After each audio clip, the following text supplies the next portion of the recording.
welcome to the Exams with Bankside presentation. My name's Chloe Boothman and I'm the Exams Officer of Bankside School and Bankside College. I'm responsible for managing and administering the exams and qualifications in accordance with the national JCQ regulations. If candidates or parents or carers have any questions or need any assistance, then they can email me.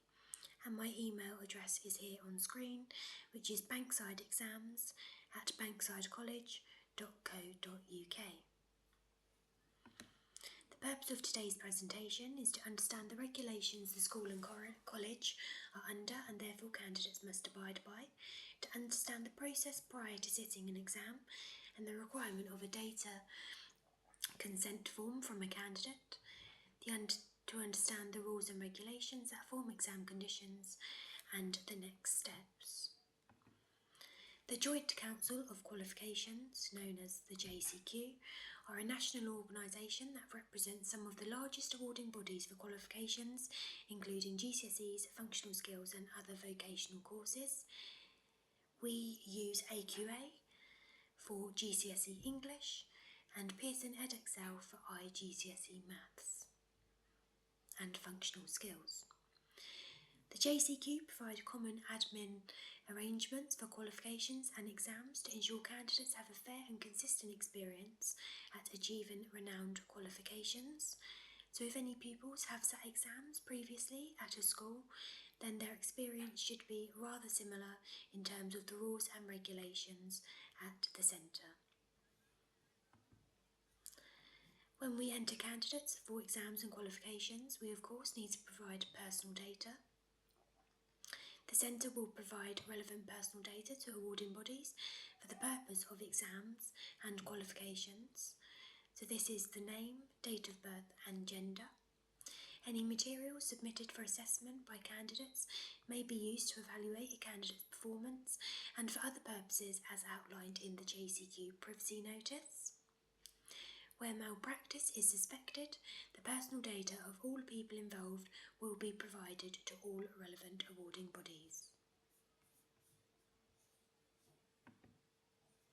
Whilst we're on the subject of personal data, I will speak about the personal data consent form.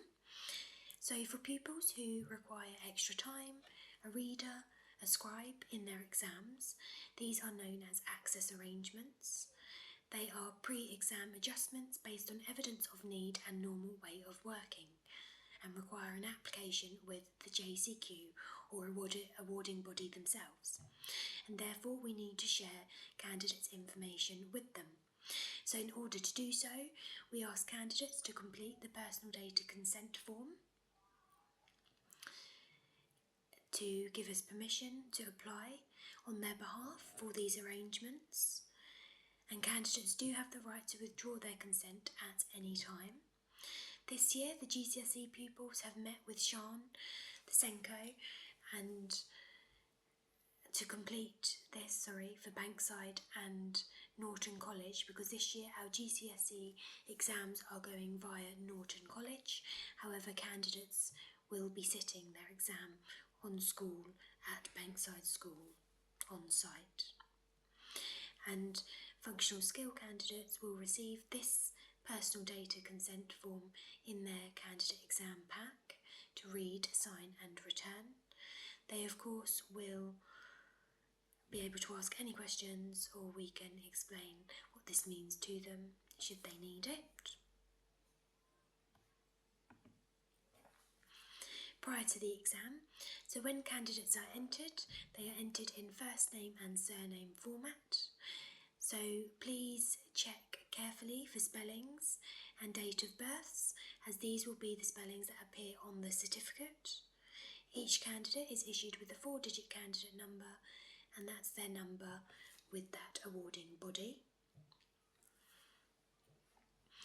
Access arrangements, as I've just touched on previously, evidence of normal way of working is being collated at present with the SENCO and myself in order to submit an application with the JCQ for their approval.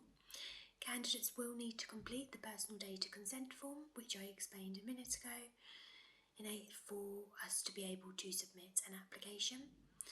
Parents and carers and candidates will then receive confirmation of the arrangements once an outcome has been reached or approved. Timetables. Candidates will receive their own timetable with the date and time, and they're again encouraged to check and ask any questions they may have. GCSE exams are public exams and are therefore scheduled by the awarding body and must be held on a particular date and time, whereas functional skill exams are timetabled locally. So with the candidate packs that will be handed out shortly, GCSE candidates will have statement of entries and timetables, whereas functional skill candidates will not, because the date of their exam is not yet confirmed. As I say, they are timetabled locally, so that's when the teacher feels they are ready to take the exam. GCSE exam dates for this summer. So, IGCSE Maths is with the awarding body Pearson and consists of two 2-hour papers. The first paper is Thursday the 15th of May and the second paper is Wednesday the 4th of June. GCSE English Language we are taking with AQA, and this consists of a speaking endorsement which they will complete in class with their teacher, and then two papers, each 1 hour and 45 minutes long. The first paper on Friday the 23rd of May and the second paper on Friday the 6th of June. Bearing in mind these are the standard times, so if a candidate has extra time, then the end time of their exam will of course be later and the exam length will be longer.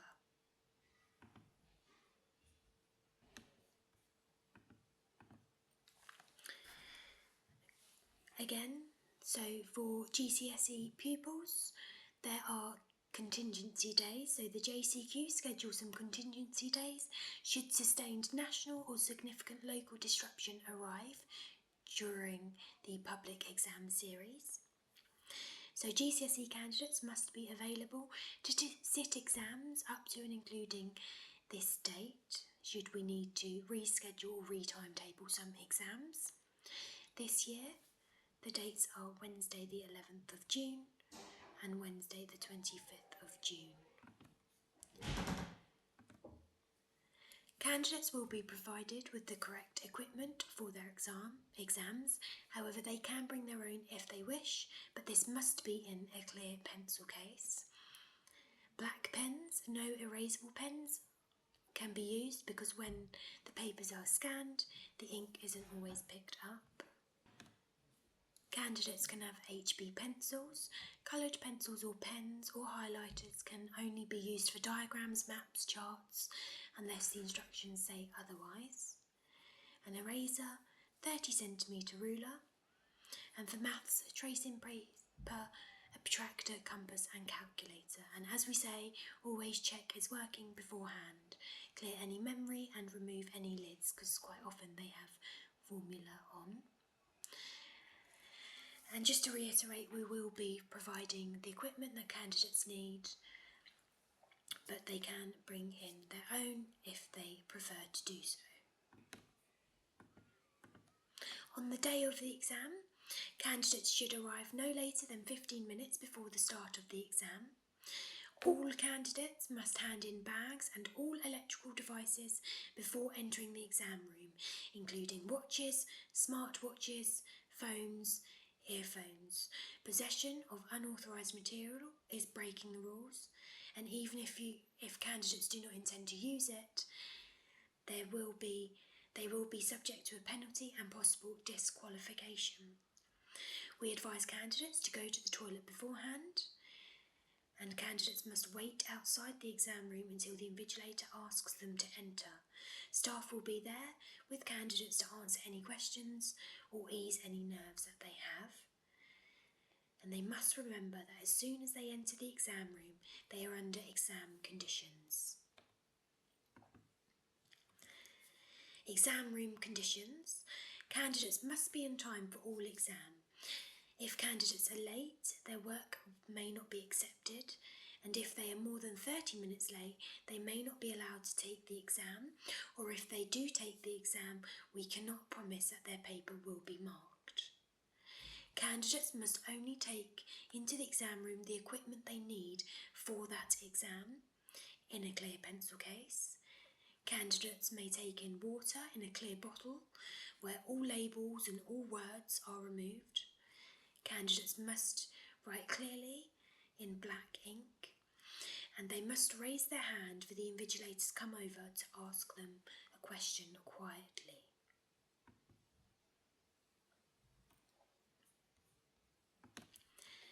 Candidates must not become involved in any unfair or dishonest practice during the exam. They must not cheat or break the rules in any way, or a candidate could be disqualified for all their exams. They must not take any notes or pieces of paper in the exam room. Again, they must not take any earphones, earbuds, iPods, mobile phones, music players, watches, smart glasses, or any other smart devices or electrical devices into the exam room. They must not use correcting pens, fluid or tape, or erasable pens in their answers. They can use highlighters to highlight text, but not in their answers on their answer booklets.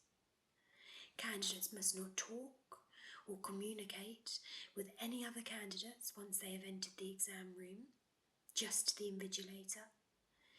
Candidates must not write inappropriate or offensive material. Candidates should not borrow anything from another candidate during the exam. And if they leave the exam room unaccompanied by an invigilator before the exam has finished, they will not be allowed to return to the exam room.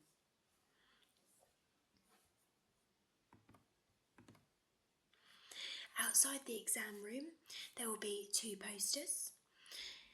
Candidates will receive copies of these posters in their exam packs, and they just reiterate what I've just gone through in terms of the rules and regulations. So there's a warning to candidate poster with 7 bullet points, as you can see, and a no mobile phone, no watches, no electronic devices poster there, warning that possession of unauthorised items such as a mobile phone or any watch is a serious offence and could result in disqualification from the exam and an overall qualification.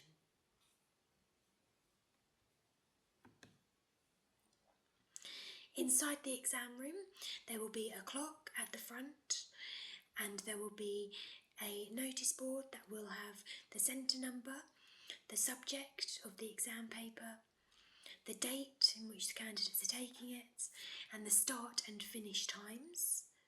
Candidates will be sat 1.25 metres from centre to centre. Display boards will be covered in the classroom, in the exam room, and all candidates will have a candidate card on their allocated desk with the candidate number on, so there's no need to memorise this. Of course, there will be an invigilator in the room, and their job is to supervise the conduct of the exam. They must follow strict rules and regulations during exams. They record any irregular incidents that occur in the exam room, such as an unwell candidate. And if a candidate does misbehave in a suspicious manner or misbehave, they will approach candidates. Candidates are committing malpractice if they do not follow the invigilator's instruction. At the start of an exam, candidates are now under exam conditions and can only communicate with an invigilator. That's as soon as they enter the room, they are under exam conditions. The invigilator will read instructions and regulations to candidates. Candidates must not write until instructed to.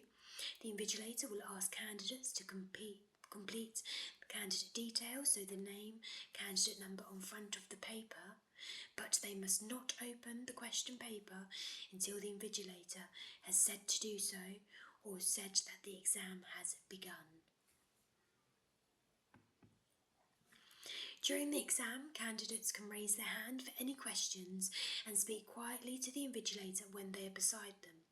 They can raise their hand to tell the invigilator if they think they have the wrong question paper or are missing materials listed on the front of the paper.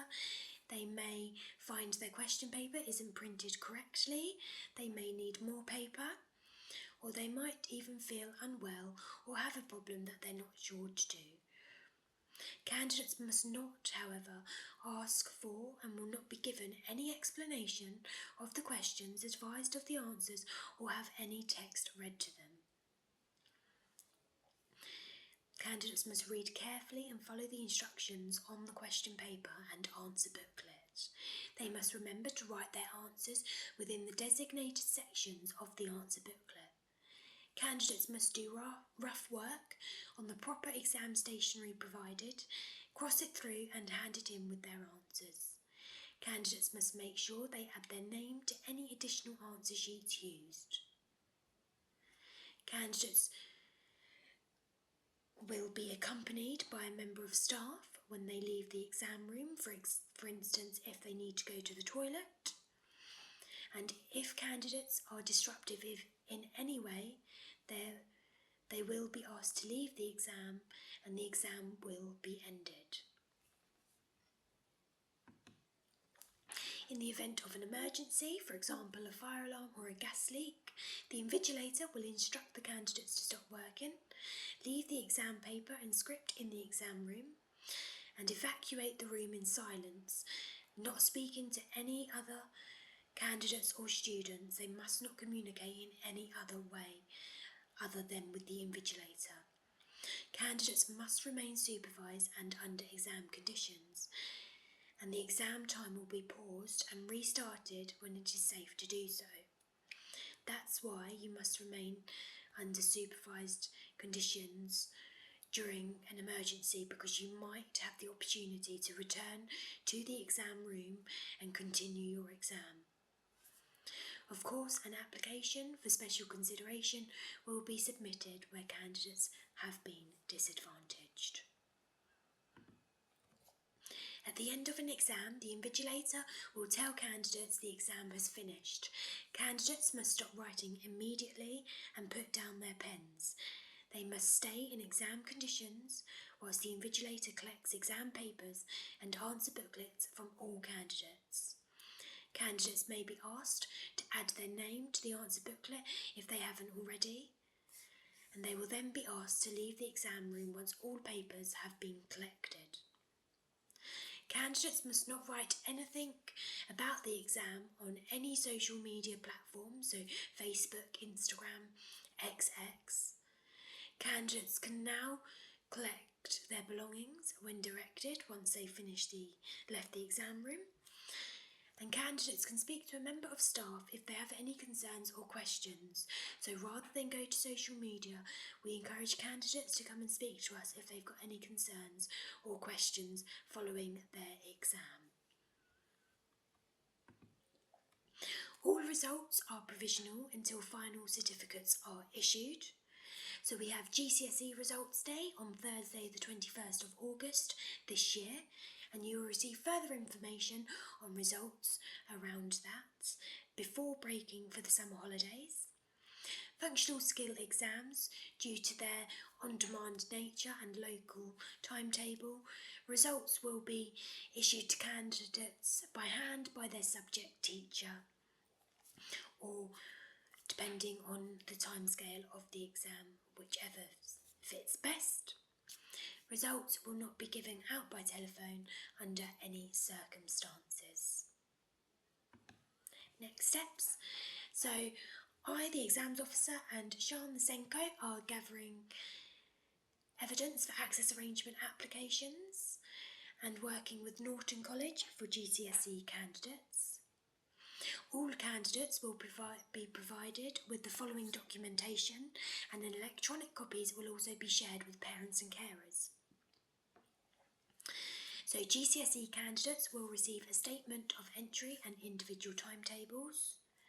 Functional skill candidates will receive theirs once the local arrangement has been made. A candidate handbook, which fully briefs candidates for exams, will be included in their pack for all candidates.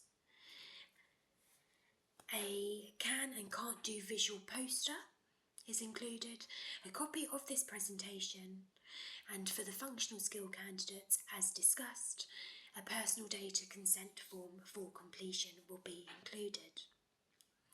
All parents and carers will be provided with a copy of this presentation and recording. All Bankside exam policies can be found on the school and college websites. And we will be meeting with pupils next week to go through this presentation with them themselves. In terms of actions, so when candidates receive a statement of entry and timetable, we encourage them to check their personal details and that they are entered for the qualification they were expecting to be entered for. And if they've got any questions, to contact myself. Candidates are expected to read the exam handbook and return the confirmation slip by the 31st of March. And included in that candidate handbook is a short animated video which covers the exam rules and regulations as well.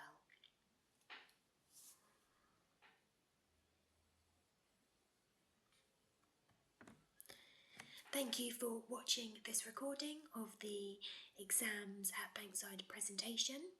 If you do have any questions, my email address is on the screen now, and that's banksideexams@banksidecollege.co.uk.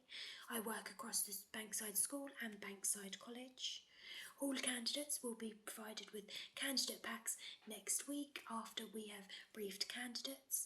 We just wanted to inform you as parents and carers before pupils, students receive the presentation, so you can understand what information has been shared and the rules and regulations that we are governed by when it comes to exams and assessment.